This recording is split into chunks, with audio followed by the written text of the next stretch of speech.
जैसे ही बांग्लादेश का ढहना शुरू हुआ, भारत को धड़ाधड़ ऑर्डर मिलना शुरू हो चुके हैं, क्योंकि अब भारत ने सीधा उसकी रीढ़ पर ही वार कर दिया है।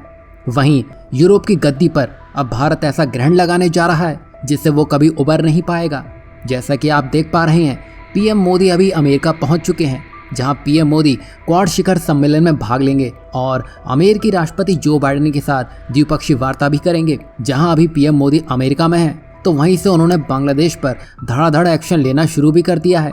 जहां बांग्लादेश आर्थिक संकट से तो जूझ ही रहा है, उसका विदेशी मुद्रा भंडार भी खाली हो चुका है, साथ ही उसको भारत की पाई चुकानी है। खास बात तो ये देखिए कि बांग्लादेश की अर्थव्यवस्था मुख्य रूप से निर्यात पर ही निर्भर करती है और 80% निर्यात आपको उसके टेक्सटाइल से ही देखने को मिलता है।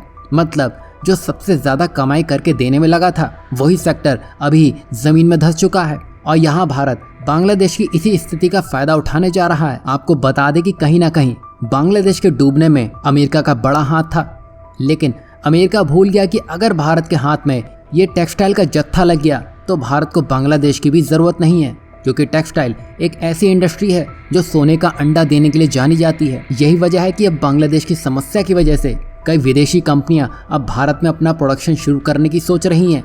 यही नहीं, भारत की कपड़ा बनाने वाली फैक्ट्रियां बहुत तेजी से आगे बढ़ रही हैं और उन्होंने लक्ष्य रखा है कि साल 2030 तक ये फैक्ट्रियां $350 बिलियन से ज़्यादा कपड़ा बनाकर बेचेंगी।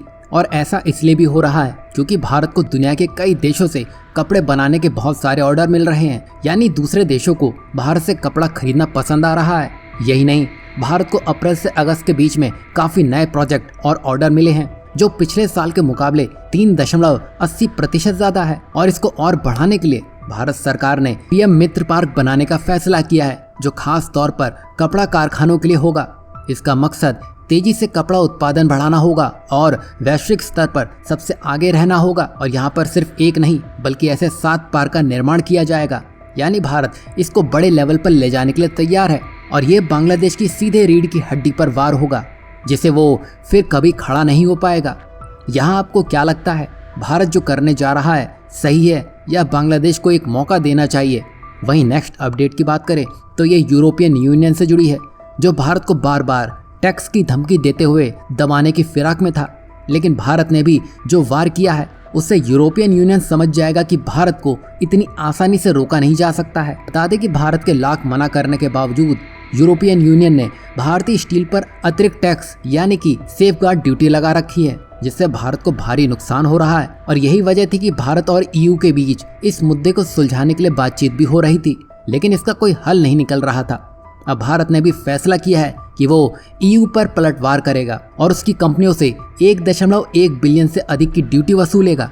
यही नहीं, भारत ने डब्ल्यूटीओ को भी बता दिया है कि वह ईयू से आने वाले कुछ प्रोडक्ट्स पर अतिरिक्त टैक्स लगाएगा या व्यापार में दी गई जो छूट है उसको भी खत्म कर देगा। बता दें कि ईयू के इस दोगलेपन की वजह से 2018 से 2023 के बीच भारत को $4.4 बिलियन का नुकसान हो चुका है, जिसे पूरा करने के लिए भारत $1.1 बिलियन की ड्यूटी वसूलने की योजना बना रहा है। बता दें कि ईयू ने भारतीय स्टील पर जो अतिरिक्त टैक्स लगाया था वो 2023 में खत्म हो गया था, लेकिन अब इसे 2026 तक बढ़ा दिया गया है। मतलब यूरोपियन यूनियन इसको रोकने के मूड में तो बिल्कुल भी नहीं दिख रहा है। अब यहाँ पर यह देखना दिलचस्प होगा कि इस कदम का भारत और यूरोपियन यूनियन के बीच जो फ्री ट्रेड एग्रीमेंट होना है उसकी बातचीत पर किस तरह असर होता है। लेकिन यहाँ एक बात तो साफ है, भारत ने अपनी अर्थव्यवस्था और निर्यात को सुरक्षित करने के लिए एक मजबूत कदम उठा लिया है। यहाँ आपको क्या लगता है, एक ऐसे संगठन के साथ फ्री ट्रेड हो गया तो भारत को फायदा होगा या ये उसमें भी रोड़ा बनता हुआ दिखाई देगा? वहीं भारत के इस एक्शन को लेकर आपका क्या कहना है, जरूर बताइएगा।